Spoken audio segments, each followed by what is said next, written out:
Hello, I'm Peter Teske from the University of Johannesburg, and I use genetic methods to try and improve the management of endangered or commercially exploited species. One of the species we've just started working on is the critically endangered estuarine pipefish, which is quite possibly the rarest fish in the whole of Africa. A pipefish is nothing other than a seahorse that has been stretched out from snout to tail. There are only two populations left of this species, and suppose one of them is large and genetically healthy, and the other one is small and on the brink of dying out. What do we do? Genetic methods can help us answer that. We have two options. We might translocate individuals from the large one to the small one to try and replenish it, or we will essentially wait for nature to take its course. To answer questions like this, most scientists over the years have used mitochondrial DNA. In our latest study, we are now trying to prove that that is probably not a good idea because this genetic marker gives you a false sense of security. All animal cells, including humans, host DNA in two separate compartments inside each cell. A tiny circular DNA with a handful of genes in cell's powerhouse, which we call mitochondria, and up to 3-meter long stretch of DNA coiled inside the nucleus of each single cell. This nuclear DNA can harbor up to tens of thousands of genes. As an example, while the human draft genome took up to a decade for scientific community and cost up to $3 billion for sponsors to be completed, these days, we can sequence the whole human genome from scratch in less than 1 hour, and it will cost us less than $1,000.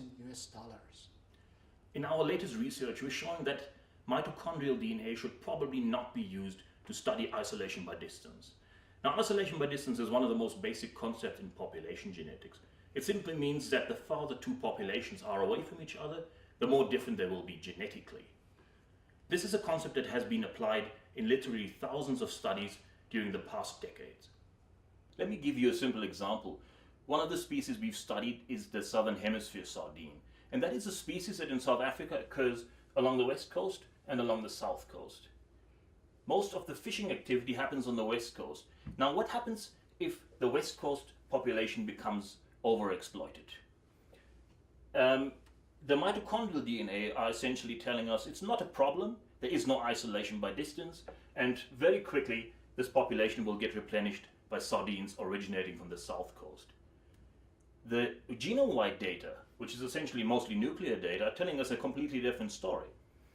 They're telling us there's actually very strong isolation by distance, which means if the west coast gets overfished, it may take a very long time to recover, and the fishery may be closed altogether. Let me show you some diagrams that illustrate the concept of isolation by distance in sardines. If there is a positive correlation, that means the greater the geographic distance, the greater the genetic distance, and there would be a positive slope. In this case, we have mitochondrial DNA of the sardines on the left, and as you can see, there's actually a slightly negative slope here, but it's not significant. And that essentially means there is no isolation by distance, and the sardines are moving freely between different sites. On the right, whole genome data from the sardines tells us an entirely different story. In this case, we have a positive slope, which is highly significant. And that tells us that there is no free movement between different sites. There are many good reasons why people have used mitochondrial DNA and why they will continue to use this marker. But testing for isolation by distance is certainly not one of them. In my opinion, if you are dealing with endangered species or species that are commercially exploited, whole genome sequencing is certainly the way to go.